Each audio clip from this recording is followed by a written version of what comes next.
Hey everyone, and welcome to the Uncorked Corner podcast, where we cover the full spread of food and beverage industry topics.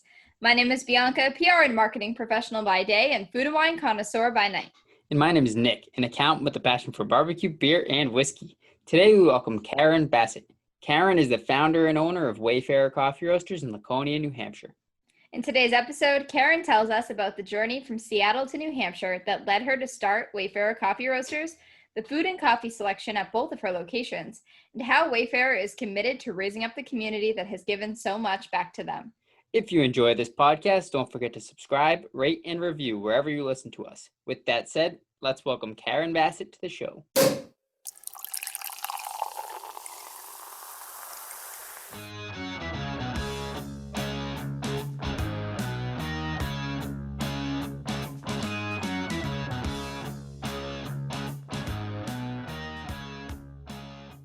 Hello, everybody. Let's get into the podcast tonight. Tonight we have Karen Bassett from Wayfarer Coffee Roasters in Laconia, New Hampshire. Karen, let's start by having you introduce yourself and tell us a bit about your background in the coffee business.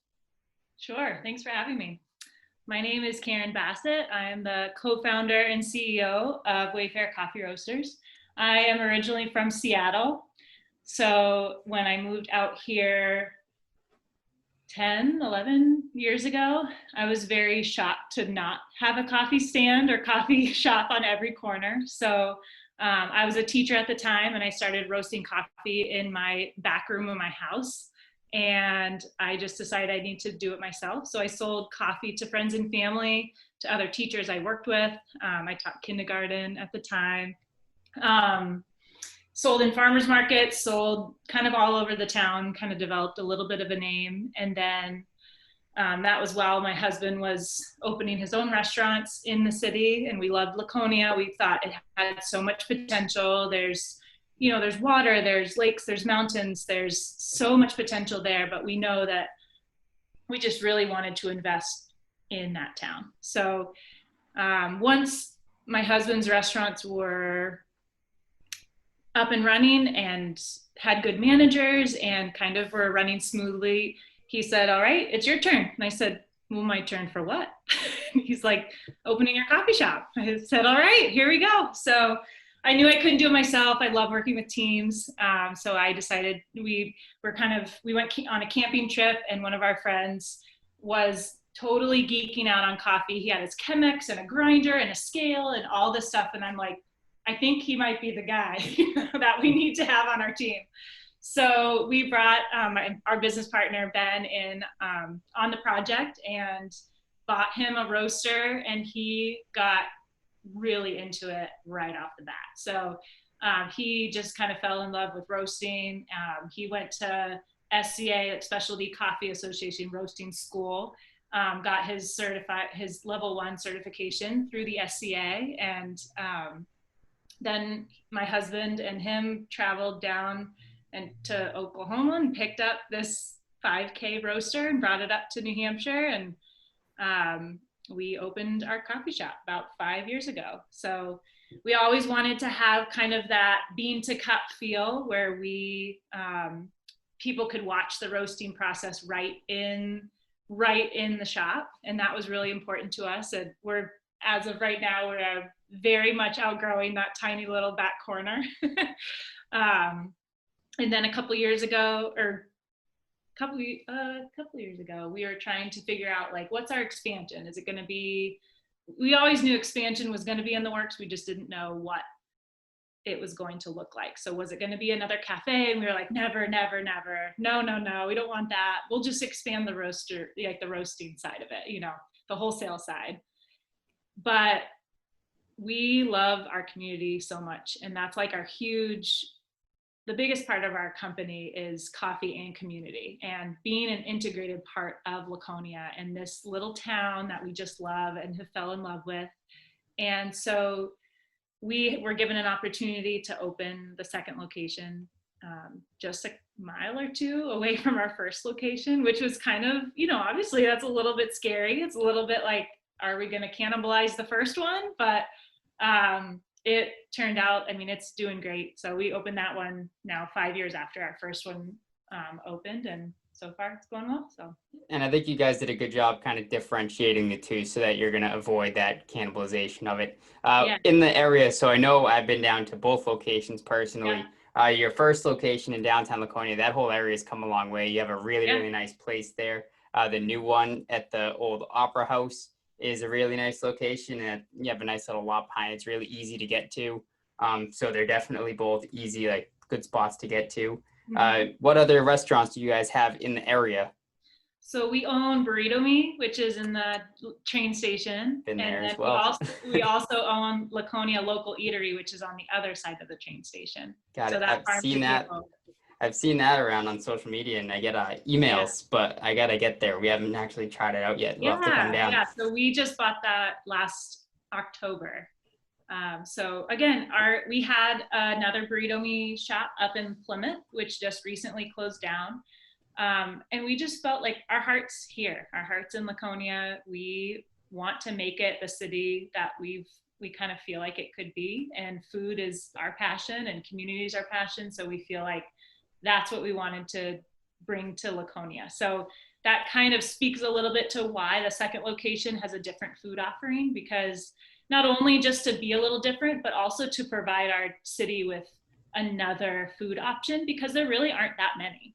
So it's been neat to kind of see the different offerings we have and how we all collaborate, with all the restaurants together. And like, all right, so we have the coffee. We're now making sourdough bread over in Lakeport. Now, okay, so who else needs coffee? Who else needs bread? Who else, So, and then other people in town have also opened restaurants. They've also started things. So it's just neat to see this city coming alive and be a part of that. So it's been really fun. Yep. And I know the expansion of that downtown area is not done yet. So I'm excited to see, kind of that getting more vibrant, where it was kind of some old shut down places that are going to turn around. Theater restoration is a huge piece of that too. But we've just learned, like, a lot of towns around our area have seasonal business, and downtown Laconia just does well all year.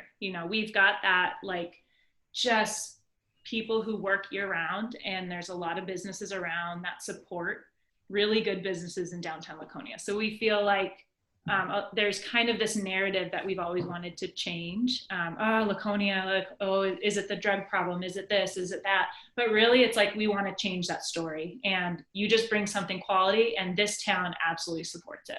And that community piece, again, it's like goes both ways. Like, we want to give back, and the community just absolutely, through COVID, through all of this, has absolutely supported us 100%, and allowed us ways to give back to our community as well. So that's been really neat. It's definitely become a staple for us since we found out about it and started going there. Now, to get inside the actual cafes that you guys have, tell us about where you came up with the design. It's a really cool, almost like rustic wood look in the original location, and then a really modern look in the new one. Mm-hmm. So how did you come up with those? So our downtown location was definitely a DIY project for sure. I mean, you know how it is, small business, you're kind of doing all the work yourself. Our the other owner, Ben, who's also the roaster, he pretty much built the shop himself. So we knew we wanted everything in our shop to be customer facing, and having that interaction be really easy and a good, efficient flow. So we didn't want it to be a coffee shop that only, like, younger generation is welcome. We wanted it to be like, okay, there's regular tables and chairs, there's high tops, there's bar tops, there's comfy couches. We kind of wanted it to, even just in the aesthetic, to be welcoming for all, and to be in a very inclusive place for people. And that's where we are. We're not in Seattle, Washington, where you can have this really niche coffee shop that only serves espresso. You know what I mean? Like, that's it. And we're just going to do that, and you'll have enough people to do that. Up in New Hampshire, I remember when I was trying to design this shop, I was like, we're only going to do pour overs, no drip coffee. And it was like, yeah, that's not going to fly here. You know what I mean? Like, people aren't going to like that. So you kind of are like, okay, well, how do we keep that Wayfarer standard up, but also be welcoming to all types of coffee drinkers. And even if they're like, can I just have a cup of coffee? Absolutely. Yep. Let me help you tell you what our choices are, so again, welcoming for all. New Hampshire, especially coffee in New Hampshire is just now in the last few years kind of coming to the scene. So it's been fun to be part of that growth and expansion for the specialty coffee world.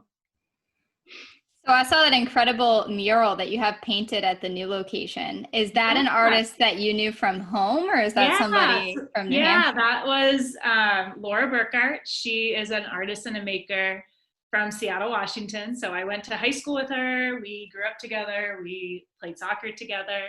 And it's been really neat to see her. She and her husband are both small business owners. And so we really felt a connection to them. And mountains are just as much out there. They're very different mountains out there, but I want to kind of bring the Northwest Mountains into our New Hampshire mountain scene too, because I think that's just such a beautiful part of it. So she paints, she does woodwork, she does kind of graphic design as well, the geometric elements. So I wanted her to create something that tied in both kind of my roots in the Northwest and our New Hampshire home that we, where we call home right now, and also to kind of bring all it was her first mural she did that had all of the elements that she does, that she works in. So that was really special. So it was neat to bring her out here and her family out here and just show her our little world. And especially during this time, to be able to just share our hearts through the difficult last few months that we've all had as small business owners, and how the community's really, how you've had to pivot as a business owner and get creative and kind of get back to the roots of why you're doing what you're doing, not just the grind of it, but really truly why you're here. And that was really neat, a good experience. And it's beautiful. I mean, she's so talented. So yeah, it looks incredible. And it's so great to be able to support other people, especially, someone that you've known for so long. Mm-hmm. And if you're from pretty far away from New Hampshire. How did you end up in Laconia? So my husband and I met in school in Ohio, and then he was born here, and I was obviously from Seattle. So we knew we didn't want to stay in Ohio. We loved the people, but we just knew we wanted to kind of get back to our mountains. So we had to pick one coast or the other. So he came out here. We decided to come out here to open restaurants with family, and then we've kind of just taken off from there. So we absolutely love it out here. I love visiting home. I love visiting Seattle. But that small town feel isn't, you don't quite have that out in Seattle, just so many more people. So we absolutely love it. New Hampshire is awesome. And incredible, yeah. I have a question about the coffees, back to the coffees inside. The pour overs and the French press, the different styles that you have there, are those common sellers in those locations, or is it more people coming in just looking for, a coffee or a nice coffee or something? Cold brew is absolutely, top seller every day, for sure. But really, the lattes, people like their flavored lattes. Espresso drinks are really popular. The pour overs, we get a few every day, but I wouldn't say that's the standard go-to. That would be where we try to highlight some of our special coffees, something that we're bringing to the table, or a new coffee we'll highlight on our pour over bar. We've done Chemex and French press too, but we're trying to actually phase out of those. We'll probably stick to pour overs just to kind of streamline flow a little bit more. But everything that we do, we want people to be able to also do at home. They, whether it is drip coffee. And so we have brewing guides on our website with our recipes, which every coffee, business has their own recipes that they geek out over. And we think that's the fun part, because every coffee shop is different. And we always tell people who have had experience in coffee, who've come to our cafe to work, there's nothing wrong with how you did it before. It's just that we need to make sure that we're doing it the Wayfarer standard so that our customers get a consistent product. So, but we think it's awesome that, come bring coffee from other places, share about your experiences. That's obviously fine too, Speaking about things to geek out over, you have the Liege, I hope I'm pronouncing that right, the waffles that Liège waffles, yes. I have only ever had one, and there's nowhere around me. I'm in Ipswich, so I'm not like anywhere near you guys really, but Yeah. I've never find those. They're so good. I've only had one really good one, and I can't wait to come try them for myself. And Yeah. obviously Nick has great things to say, so I'd love to hear about what your inspiration was with those. So when you're kind of writing a business plan for a coffee shop, we really wanted to have something that was coffee plus, like a coffee plus business. So we wanted to have something special, something unique, something that you don't see at a lot of other coffee shops, something that's made from scratch, using as many local ingredients as we can, and that's a big part of all of our shops. Most of our burrito shop, our farm to table restaurant, our coffee shops, our menus are all very simple, very small. We're not trying to give everything to everyone. So for us, I was researching coffee shop menus, and most people, they'll bring in baked goods, and we have a little bit of that over in our new location that we bake fresh from Crumb Bar, our friends up in Littleton. But for the waffles, I started researching, and waffles kind of came up on this random website, and I was like, waffles. And I kind of dived into waffles, and I told my husband, like, what do you think about waffles? He's like, I don't know, it's kind of weird. What do you mean waffles? So I was like, well, in my reading, I'm realizing there's this like battle of the waffles. There's the Belgian light fluffy waffles, and then there's these Liège overnight yeasted, flavorful, dense waffles that you can put whatever you want in it, sweet, savory, all the toppings. And I've made bread and sourdough for years at home, and the idea of a dough that sits for, and kind of develops that flavor over time was really interesting to me. And being able to buy local eggs and local honey and as much local ingredients, local meats and cheeses to be able to fill those waffles with and do seasonal specials with that, we were like, I think this is what we need to do. So we started trying them. And it's hard to explain until you have it, because people are like, oh, is that the size they are? Because they're smaller. But when you have it, you're like, I'm so full. These are so dense. It's so good. So yeah, we just wanted something different. And there was nothing around here like that. And they've been a hit. They've been a huge hit. And it's really fun to do seasonal ingredients. We have a pizza waffle where we make a farmer's market marinara from local farms. And we've got the Vermont smoke and cure pepperoni, and that's a really big hit. We have a peach cobbler one on right now with local peaches. So just a fun way to do that. And then we took that same dough, and there's this pearl sugar in it you stud it with this very big chunky pearl sugar, and that melts and caramelizes in the baking process, which makes that crisp kind of crunchy exterior but keeps the inside really soft. So we took that dough that we made, so an overnight yeasted dough, not a batter. We took out the pearl sugar, and then we formed them into rolls and put an egg wash in it and baked them in the oven.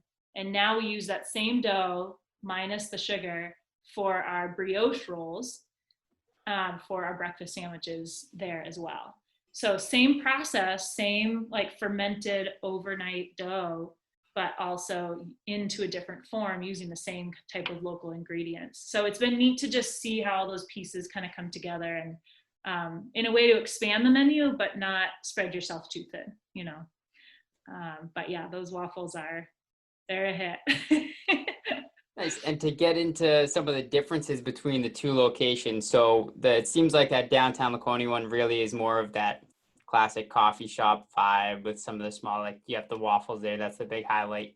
And then you have a completely different menu and offering over at the Opera House location. So why don't you tell us a little bit about that and how you decided to plan out that menu? I know I've had the classic breakfast sandwich, and that was absolutely amazing. I have an awesome kick from the jalapenos that are thrown in there, which I loved because I'm a big spice junkie. I need my spicy foods. So tell us a little bit about that. So, as I said, sourdough bread, fermented foods has been kind of a passion of mine for a long time. So, I've been wanting to find a way to bake bread in at least one of the restaurants that we opened. So, I started talking to a woman we know who's also very talented in baking and fermented foods and kind of has that same passion for supporting local farmers. And we decided to have her ask her to be our manager over there and start kind of bringing real bread, real food, more like we're buying even a greater variety of local produce through that shop, which I think is really neat. Same farmers that we're working with downtown, we're also working with over in Lakeport and now buying more of their products. So, you know that avocado toasts are definitely a thing in our world right now, very popular, but you kind of like, how many of them are making their own sourdough bread? How many are they making putting beet kraut on top of it, or spicy carrot relish, or local hot sauce, or superfood greens or microgreens from this other farm, and trying to change it up seasonally, still everything made from scratch.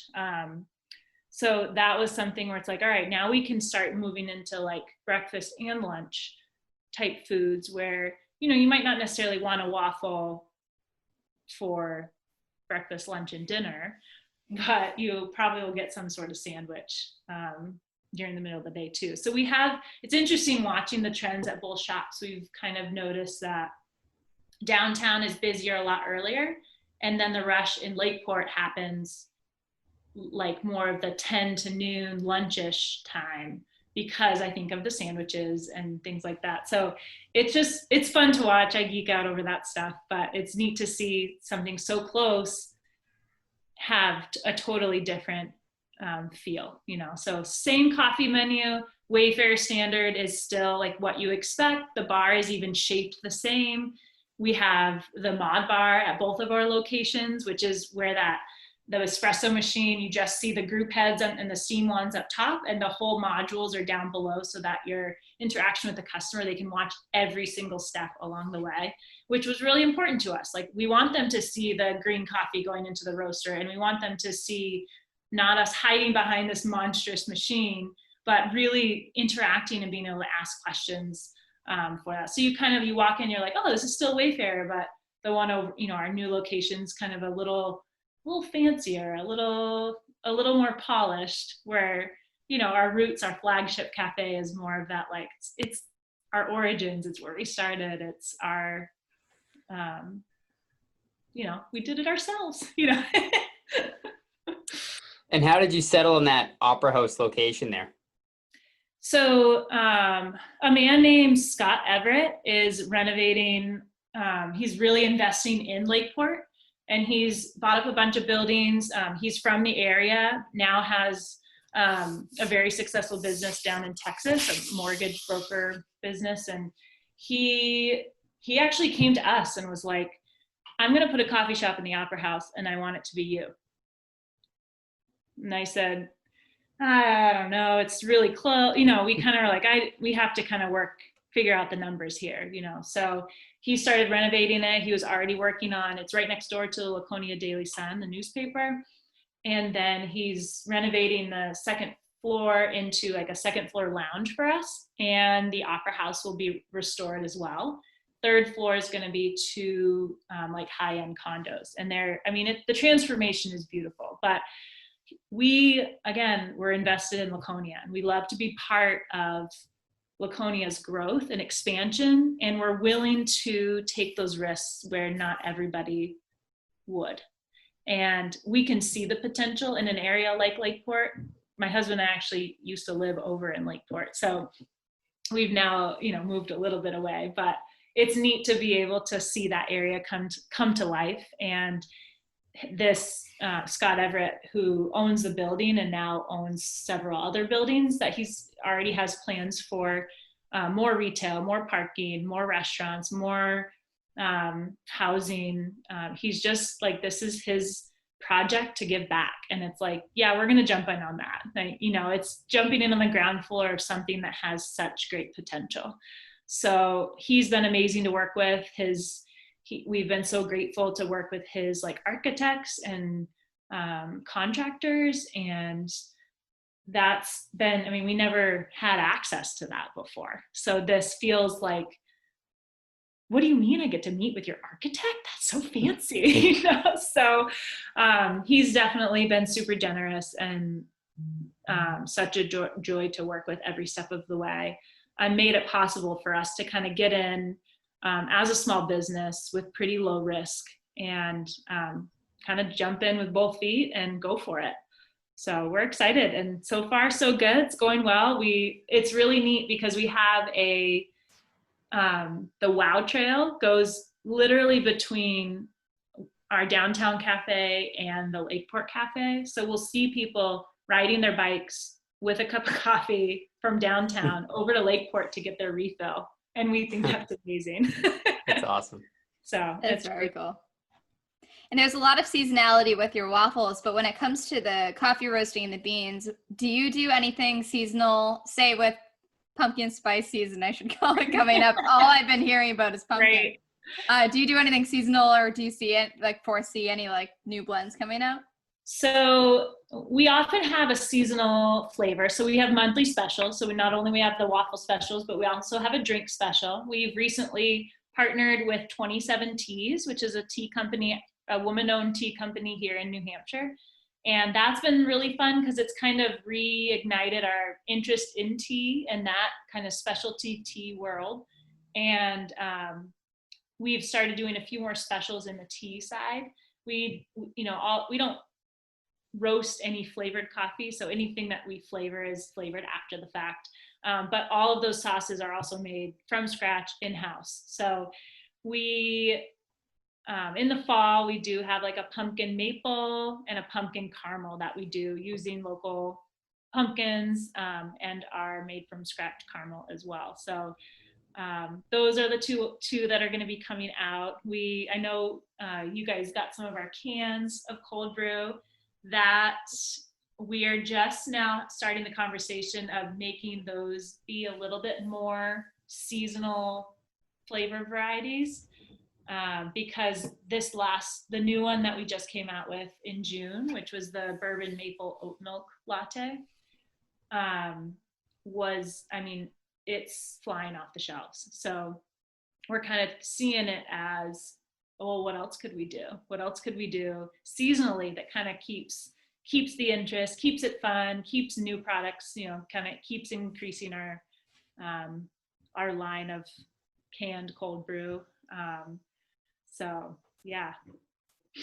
And that one was delicious. I did get to try that. And I also noticed, so it's funny actually, my girlfriend's father owns a building in Seabrook that the Noble coffee guys operate out of. Oh, nice. And he saw the can, funny. He was like, "Is that Noble?" Yeah. We're like, "No, it's Wayfarer." And then we looked into it, and it was a Noble can. Mm-hmm. So how did you hook up with that other local New Hampshire company to do the canning for that?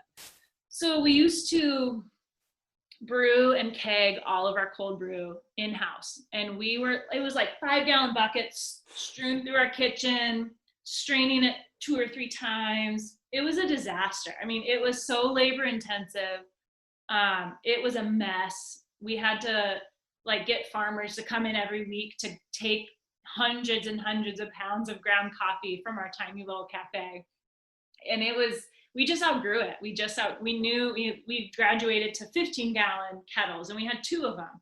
And then we're like, do we need to buy more? We're like, we cannot keep up with this. So we met Connor and Tyler from Noble Coffee at one of our, I think it was at the SCA Expo in Boston, actually. And I said, we need to talk to them. They're cold brew.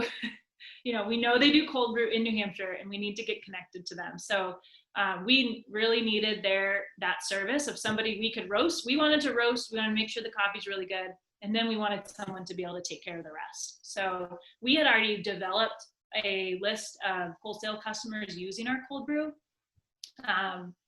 And we were delivering to them in 2-gallon buckets of concentrate, splashing all over our car. It was a disaster. Like it's, you got to do what you got to do, but not an ideal scenario. So we knew that just to like keep up with the standard of quality, we needed to partner with someone who kind of had all those checks in place, had that brewery style production facility to be able to make sure our product was really consistent. So we worked with them on our kind of our recipe for cold brew, and started just with the cold brew and our nitro cold brew.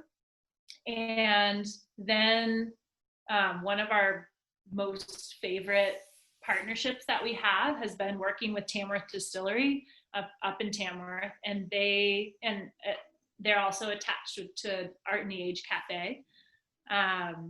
And we've been getting bourbon barrels from them and aging our green coffee in bourbon barrels, and then roasting the coffee and sending that off to Noble to be able to brew as that bourbon barrel aged cold brew. So it's been really neat. I mean, that's just been a hit. I mean, it's been neat to work with another design team on like the labeling and everything. So that just keeps growing. Obviously with our second cafe, that side has grown. It's fun to have 4 products kind of on the shelves, but we can hardly keep them in-house right now. So distribution is really like to our local community, little shops, farm stands. Our wholesale partners will buy cases of cold brew and sell them because the to-go market is so big right now. So canned cold brew is a little bit, moves a little bit better than the kegs of cold brew that just sell by the cup. So so that's been a neat project. The bourbon, the latte we just came out with in June was kind of like a dream come true for me to have a canned latte. It's one thing to have your black coffee canned and a bourbon aged coffee, but to do a canned latte, like a fully drinkable, not everyone wants black coffee, and I get it, I understand. But if you can give them something that's like slightly sweet, not overly like full of sugar, we work with, it's local maple syrup that's aged in bourbon barrels for 3 months. And that's where the bourbon aged maple, which is our #1 selling flavor in our cafe. So to put that in a canned latte was really, really fun. So I'm excited to keep it going and have fun with it and make it more of like that seasonal idea where like, oh my gosh, when's the peppermint mocha coming out? That's been fun. And to use, we've talked about canned teas and how could we, like, is the peppermint mocha using the peppermint tea as a simple syrup in our there's just so many collaborations, and that just gets me so excited to support our local community and these other amazing companies that just are creative. They're willing to try new things. They love us. We love them. They're, they've got the resources to help. They have their own connection. So it's neat to be able to kind of see how our partnership with these companies has also expanded our own company, so we love that. That's so fun. The collaborations are the best part, I feel like. Yeah, and I love that it's all kind of giving back to the local community, and everything that you source is really helping out that area. And on the bourbon maple latte cold brew, one of my favorite things about it was that it isn't overly sweet. I'm a black coffee drinker, so I don't really drink a lot of that stuff. But when we tried that one, the first thing you notice is that oat milk is so distinct. You can really taste that in it. And it was just nice. It was pleasant. It was smooth to sip on. No bad offensive taste to it. It was just really, really tasty. So good job on that one. You enjoyed it. We love it. That bourbon maple syrup, you don't even need much in it, but it just changes that flavor so much. And it's a little less like sickly sweet. Like regular maple syrup is amazing, but it's also very, very, very sweet. So to add that complementing flavor of like the bourbon barrel just like tones down that like crazy sweet a lot. And so it's if I'm gonna have like a really sweet, if I'm gonna have a coffee treat drink when I'm gonna have dessert now, I'll have like a bourbon maple cappuccino. And that's like, oh, that's so good. Because again, you don't need that much. You just need, like, we put half the amount in that we would any of our other syrups, and that's all you need. It's so good. We sell that in the holidays, just straight bourbon maple syrup. And that also just flies off the shelf because it's so unique. Like, it's so fun to have a flavor that, like, you're not going to get that all across the country. You know, it's a very New England, and we love things like that. Before we close, I have one question. So a lot of people have their like go-to regular coffee order. Like, they go to the same shop every day, get the same drink. You have such a passion and involvement in the community. I've always been curious, if somebody like you who works with coffee every day, do you have that, or are you very like out, you know, you try anything, it kind of depends on the day, or do you still have that order that's like, this is my go-to order, like I would get this every day, every morning? That's a good question. I would say it's evolved over time, for sure. I used to, you know, I love visiting coffee shops all over the country. And my standard drink used to be just a cappuccino. Go get a cappuccino, see how they steam their milk, see how velvety, like, are they doing it right, kind of thing. That was my like gauge of, are they doing it right? And are they giving me that like silky, velvety milk quality? And is there, you know, do they care about their shots of espresso? And I think since then, and kind of developed my own, one of my favorite parts of owning a coffee shop is working with the roasting team to try and cup a whole bunch of different coffee samples. So to be able to taste it kind of unadulterated with milk, like to just have it straight, whether it is a shot of espresso or whether it is just a Chemex. If we're trying to bring in a new coffee, we'll kind of do the standard SCA cupping, but then we'll also brew it just like our customers are going to drink it, which is probably going to be drip or probably going to be a pour over. So we'll brew it like they would drink it, so we can be able to speak to that and connect with our customers in a real way, not as like, oh, well, when I cupped it and this, you know, getting a little bit too fancy.